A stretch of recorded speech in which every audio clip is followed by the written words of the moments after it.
अष्टादशो अध्याय।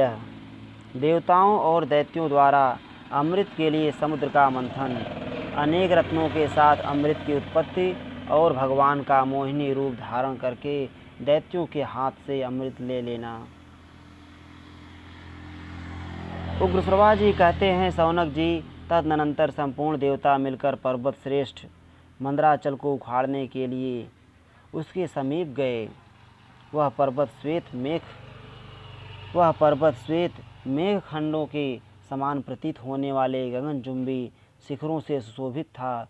सब ओर फैली हुई लताओं के समुदाय ने उसे आच्छादित कर रखा था। उस पर चारों ओर भांति भांति के विहंगम कलरव कर रहे थे। बड़ी बड़ी दाढ़ों वाले व्याघ्र, सिंह आदि अनेक हिंसक जीव वहाँ सर्वत्र भरे हुए थे। उस पर्वत के विभिन्न प्रदेशों में किन्नरगण, अप्सराएं तथा देवता लोग निवास करते थे।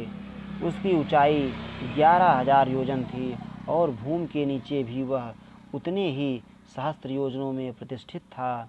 जब देवता उसे उखाड़ ना सके, तब वहाँ बैठे हुए भगवान विष्णु और ब्रह्मा जी से इस प्रकार बोले, आप दोनों इस विषय में कल्याणमयी उत्तम बुद्धि प्रदान करें और हमारे हित के लिए मंदराचल पर्वत को उखाड़ने का यत्न करें। उग्रश्रवा जी कहते हैं, भृगुनंदन, देवताओं के ऐसा कहने पर ब्रह्मा जी सहित भगवान विष्णु ने कहा, तथास्तु, ऐसा ही हो। तदनंतर जिनका स्वरूप मन, बुद्धि एवं प्रमाणों की पहुँच से परे है, उन कमल नयन भगवान विष्णु ने नागराज अनंत को मंदराचल उखाड़ने के लिए आज्ञा दी। जब ब्रह्मा जी ने प्रेरणा दी और भगवान नारायण ने भी आदेश दिया, तब अतुल पराक्रमी अनंत शेषनाग उठकर उस कार्य में लगे। ब्राह्मण, फिर तो महाबली अनंत ने जोर लगाकर गिरिराज मंदराचल को वन और वनवासी जंतुओं सहित उखाड़ लिया। तत्पश्चात देवता लोग उस पर्वत के साथ समुद्र तट पर उपस्थित हुए और समुद्र से बोले, हम अमृत के लिए तुम्हारा मंथन करेंगे। यह सुनकर जल के स्वामी समुद्र ने कहा, यदि अमृत में मेरा भी हिस्सा रहे तो मैं मंदराचल को घुमाने से जो भारी पीड़ा होगी उसे सह लूँगा। तब देवताओं और असुरों ने समुद्र की बात स्वीकार करके समुद्र तल में स्थित कच्छपराज से कहा, भगवन, आप इस मंदराचल के आधार बनिए। तब कच्छपराज ने तथास्तु कहकर मंदराचल के नीचे अपनी पीठ लगा दी। देवराज इंद्र ने उस पर्वत को वज्र द्वारा दबाए रखा।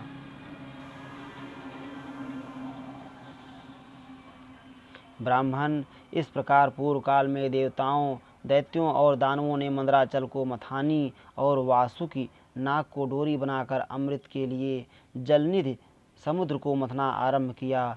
उन महान असुरों ने नागराज वासुकी के मुख भाग को दृढ़तापूर्वक पकड़ रखा था और जिस ओर उसकी पूँछ थी उधर संपूर्ण देवता उसे पकड़कर खड़े थे। भगवान अनंत देव उधर ही खड़े थे जिधर भगवान नारायण थे। वे वासुकी नाग के सिर को बार बार ऊपर उठाकर झटकते थे। तब देवताओं द्वारा बार बार खींचे जाते हुए वासुकी नाग के मुख से निरंतर धुएं तथा आग की लपटों के साथ गर्म गर्म सांसें निकलने लगी। वे धूम समुदाय बिजलियों सहित मेघों की घटा बनकर परिश्रम एवं संताप से कष्ट पाने वाले देवताओं पर जल की धारा बरसाते रहते थे।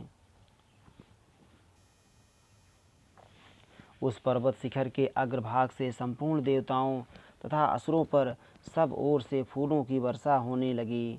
देवताओं और असुरों द्वारा मंदराचल से समुद्र का मंथन होते समय वहाँ महान मेघों की गंभीर गर्जना के समान जोर जोर से शब्द होने लगा।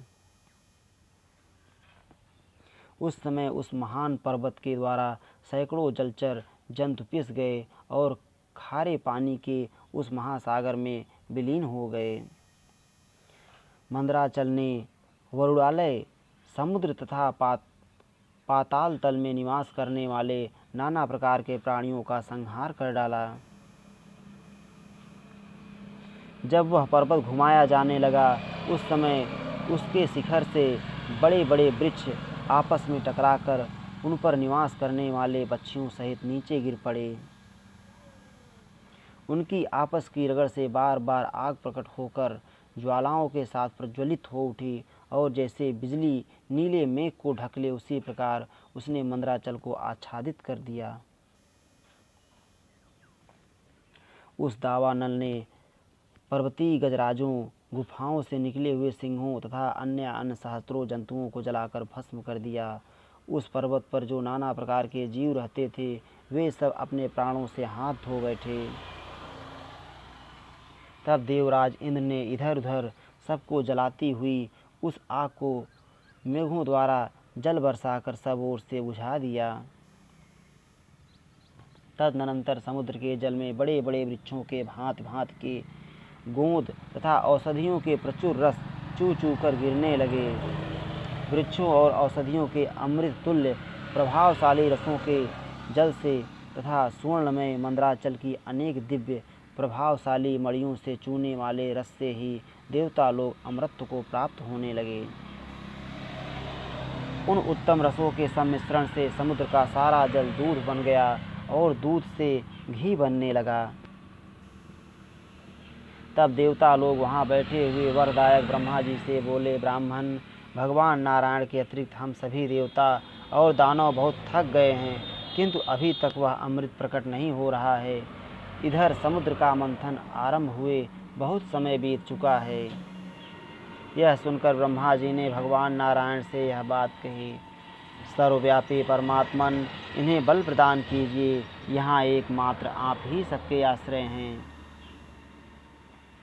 श्री विष्णु जी बोले, जो लोग इस कार्य में लगे हुए हैं उन सबको मैं बल दे रहा हूँ। सब लोग पूरी शक्ति लगाकर मंदराचल को घुमावें और इस सागर को क्षुब्ध कर दें। उग्र श्रवा जी कहते हैं, शौनक जी, भगवान नारायण का वचन सुनकर देवताओं और दानवों का बल बढ़ गया। उन सब ने मिलकर पुनः वेग पूर्वक महासागर का वह जल मथना आरंभ किया और उस समस्त जलराशि को अत्यंत क्षुब्ध कर डाला। फिर तो उस महासागर से अनंत किरणों वाले सूर्य के समान तेजस्वी शीतल प्रकाश से युक्त श्वेत वर्ण एवं प्रसन्नात्मा चंद्रमा प्रकट हुआ। तदनंतर उस घृत स्वरूप जल से श्वेत वस्त्रधारिणी लक्ष्मी देवी का आविर्भाव हुआ। इसके बाद सुरा देवी और श्वेत अश्व प्रकट हुए।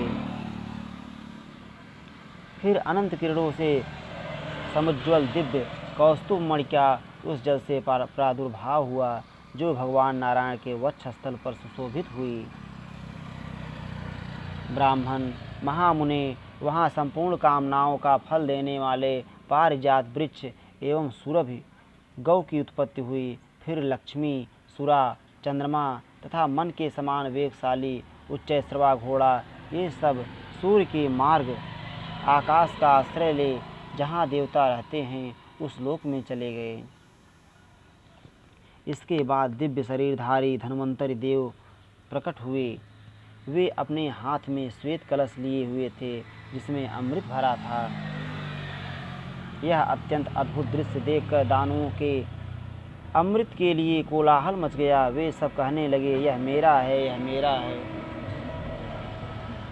तत्पश्चात श्वेत रंग के 4 दांतों से शोभित विशालकाय महानाग ऐरावत प्रकट हुआ, जिसे वज्रधारी इंद्र ने अपने अधिकार में कर लिया। तदनंतर अत्यंत वेग से मथने पर कालकूट महाविष उत्पन्न हुआ।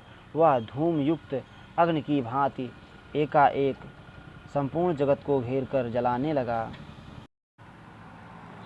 तदनंतर अत्यंत वेग से मथने पर कालकूट महाविष उत्पन्न हुआ। वह धूम युक्त अग्नि की भांति एकाएक संपूर्ण जगत को घेर कर जलाने लगा।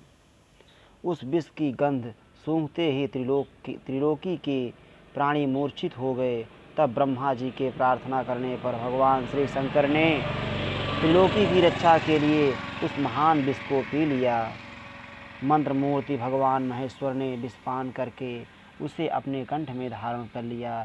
तभी से महादेव जी नीलकंठ के नाम से विख्यात हुए, ऐसी जनश्रुति है। ये सब अद्भुत बातें देखकर दानव निराश हो गए और अमृत तथा लक्ष्मी के लिए उन्होंने देवताओं के साथ महान बैर बांध लिया। उसी समय भगवान विष्णु ने मोहिनी माया का आश्रय ले मनोहारिणी स्त्री का अद्भुत रूप बनाकर दानवों के पास पदार्पण किया। समस्त दैत्यों और दानवों ने उस मोहिनी पर अपना हृदय निछावर कर दिया। उनके चित्त में मूढ़ता छा गई, अतः उन सब ने स्त्री रूपधारी भगवान को वह अमृत सौंप दिया। भगवान नारायण की वह मूर्तिमती माया हाथ में कलश लिए अमृत परोसने लगी। उस समय दानवों सहित दैत्य पंगत लगाकर बैठे ही रह गए, परंतु उस देवी ने देवताओं को ही अमृत पिलाया, दैत्यों को नहीं। इससे उन्होंने बड़ा कोलाहल मचाया।